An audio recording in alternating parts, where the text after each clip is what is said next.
Welcome to my blog. আমি পাপিয়া সালের পাপিয়া বলছি। আপনারা এই লাউ গাছটা দেখছেন, এই লাউ গাছটা আমার কেনা লাউ গাছ।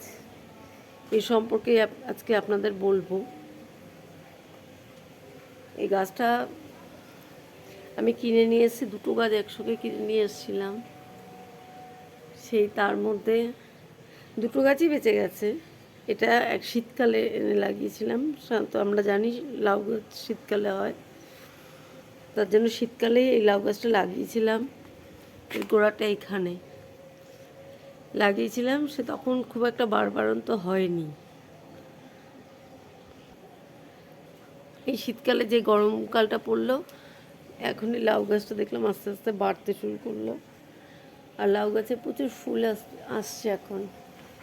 আর এই জায়গাটা দেখুন কত যে ডালপালা, ভর্তি ডালপালা। এখানে প্রচুর শাখা পোশাখা বেরিয়েছে এই জায়গাটায়। এই দেখুন কত শাখা পোশাখা।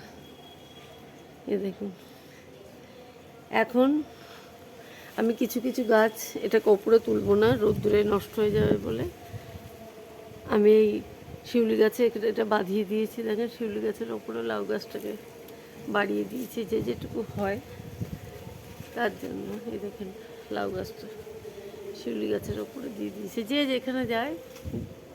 মানে এখনই দেখুন, এই গরমকালে আমরা সাধারণত জানি গরমকালে লাউ হয় না। এ দেখেন এখন লাউয়ের এতদিন ফুল ফুটেছিল প্রচুর, এখন দেখুন লাউ লাউ ধরতে শুরু করেছে এবার। আমি তো বুঝতেও পারিনি যেটা গরমকালের লাউ কি শীতকালের লাউ।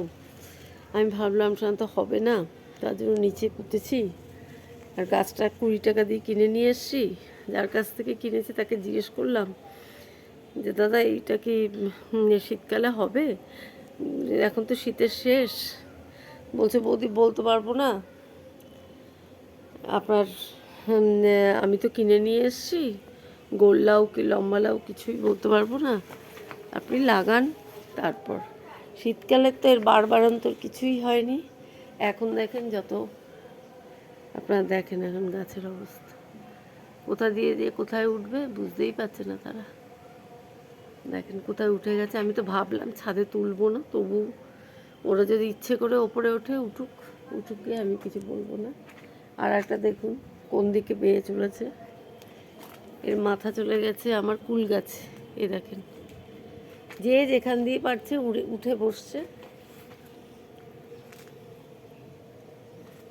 আমি আর এদের বাধাও দিচ্ছি না, যা হওয়ার হবি হ। এই যে ডালপালা এত হয়ে গেছে, দেখেন এইখান দিয়ে ডাল, ওখান দিয়ে ডাল, এখনও কোথা দিয়ে কী হবে আমি জানি না। আর এখন ফুলও শুরু হয়ে গেছে দেখছি। আমার পেঁপে গাছটাও তো একটু বৃষ্টি হওয়াতে একটু পেঁপেও ধরেছে। যাকে যা হওয়ার হোক। এই লাউ গাছ দেখেন ডাগা দিয়ে যেখান দিয়ে পারছে ওপরে উঠে যাওয়ার চেষ্টা করছে, ওরাও তো বাঁচার চেষ্টা করে।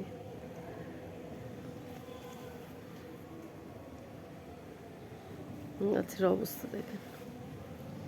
আর পেঁপে গাছ আর এই জায়গায় এত ছড়াছড়ি, এদেরকে ভাবছিলাম ওপরে তুলবো না, কারণ রোদ্দুরটা লাগবে তো, গাছটা নষ্ট হয়ে যাবে। তার জন্য নিচেই যেখান থেকেই ডগাডুগি বেরিয়েছি ওপর দিকে তুলে দেওয়ার চেষ্টা করছি। ওপর দিক বলতে এর ওপরে, গাছের ওপরে। এখন তোরা যে যেমনভাবে বাঁচ। আর এখন যাহাতক না একটু বৃষ্টির জল পড়েছে, তাহাতক করি শুরু হয়ে গেছে। জানি না হবে কি না। আর একজন দেখুন কোথায় শুয়ে আছে, দক্ষিণের বাতাস খাচ্ছে। আমার এই গাছগুলোর ওপর দিয়ে বাইয়ে দিয়েছি, এখন যা হবে হবে, এখন তো আর শিম ফিম হবে না।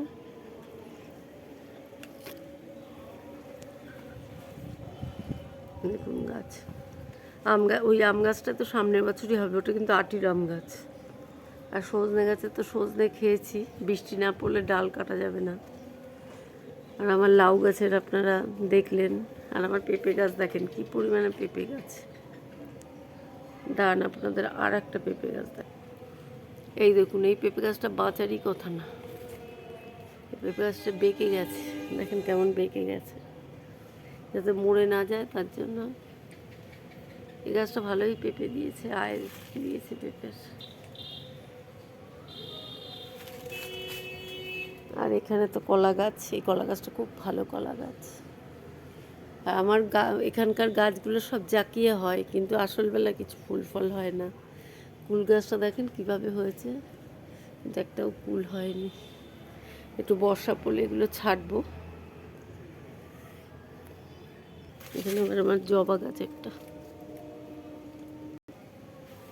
আমার এই লাউ গাছটা, গরমকালের লাউ গাছটা দেখে খুব আনন্দ হয়েছে, খুব ভালো লাগছে। দেখুন তার মধ্যে আবার ধুতুল গাছ হয়েছে, দেখেন